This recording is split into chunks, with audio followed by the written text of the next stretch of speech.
Nous sommes dans le Quercy, à la rencontre des passionnés de moulins. Qu'ils soient à eau ou à vent, ils sont nombreux dans la région. J'aime les moulins. Si l'on écoute bien, ils donnent l'impression d'être vivants et d'être les témoins d'un passé révolu. Nostalgie quand il nous tient. Des passionnés, ils sont nombreux, comme M. Chambon, qui a reconstitué le moulin de Sérignac à partir de la tour en ruine qui s'élevait devant sa maison. C'est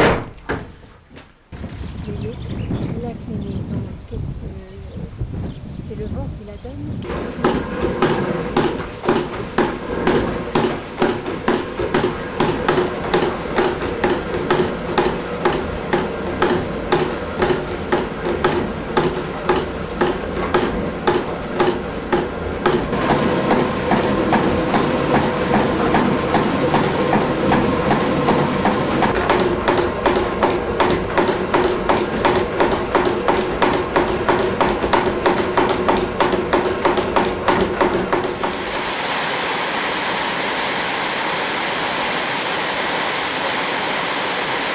Alors, ce moulin, ce sont des moines cisterciens qui l'ont construit.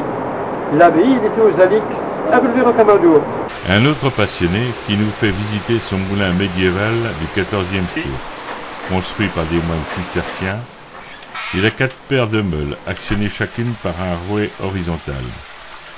Il pouvait moudre 3 tonnes de grains en 10 heures, ce qui était exceptionnel.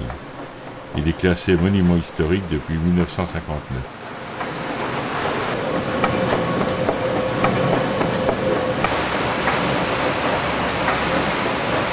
Ça fait tourner la roue, ça fait tourner l'axe, et ça fait tourner la pierre à la meule. Ah, d'accord. Alors, la pierre à la meule, elle appuie au bout de l'axe en ferraille.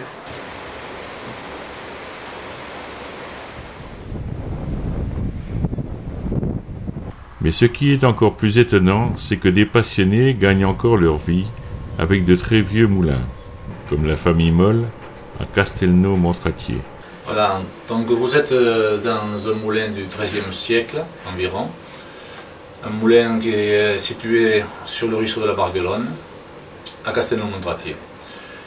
Et c'est un moulin qui comporte 2 paires de meules, classiques des moulins du secteur.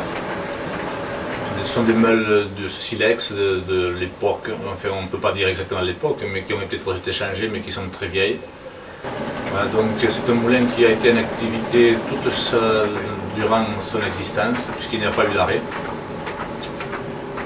Et aujourd'hui nous tournons pour la farine bonifiable, pour les boulangers, les pâtissiers, et puis un petit peu les particuliers.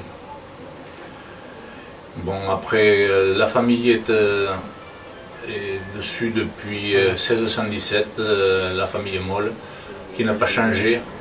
Il y a toujours eu des enfants, des fils pour reprendre la succession. C'est peut-être un peu ce qui a sauvé le moulin aussi, puisqu'il y a eu la continuité en permanence. Mais ce que ne dit pas Francis Moll, c'est qu'il est inquiet, car ses enfants ne sont pas décidés à prendre sa succession.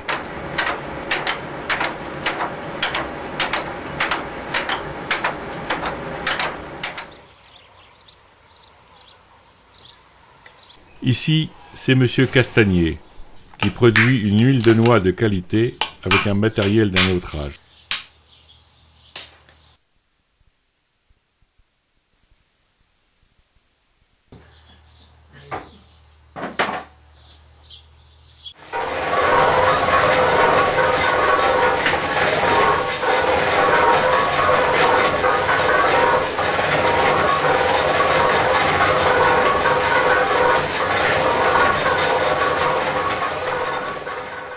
Cette pâte qu'on sort de la pierre est à peu près la consistance pâte à pain. On la met dans la poêle, on est obligé de chauffer. Autour de 40 degrés, on fait éclater les cellules. De pâte, elle devient pâte brisée. Si on s'arrête à 45 degrés, on ferait la même huile que vous trouvez en pharmacie ou en bio. Moi, j'essaie de faire une huile gastronomique, je chauffe autour de 60 degrés. Alors là, la presse, c'est un ensemble hydraulique, pompe à eau, distributeur vérin. Tout le circuit travaille à 150 kg cm². Et la presse se développe plus de 100 tonnes. Non, mais on dit que cette huile qui coule, on laisse décanter 15 jours et on fait nos bouteilles. Pas de filtrage, qu'une décantation. Bon, le tourteau, ça sert à l'élevage des oies et des canards et des bovins. Et ce tourteau, toujours termine à l'élevage des oies et des canards.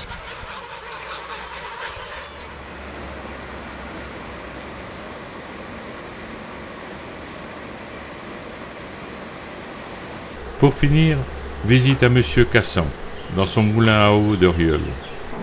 4 paires de meules en enfilade dans un vaste moulin lumineux. Il produit une farine artisanale avec la meule de pierre, recherchée par les boulangers. Mentionné en 1610, il n'a jamais arrêté de moudre au cours des siècles. Alors l'origine du moulin pourrait remonter, disent qu'il remonte à des temps immémoriaux, c'est-à-dire qu'on ne peut pas leur donner date. La seule date qu'on puisse avoir, c'est 1566, où il est question de l'existence du moulin.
L'un des roués commençant à donner des signes de fatigue, M. Cassan nous montre la fabrication d'un nouveau.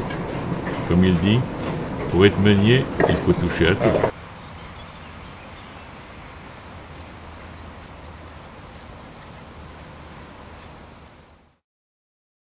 À l'époque d'Internet, des voyages dans la Lune et de la production industrielle, ces images sont d'un autre âge. Et pourtant, c'était en France il n'y a pas si longtemps.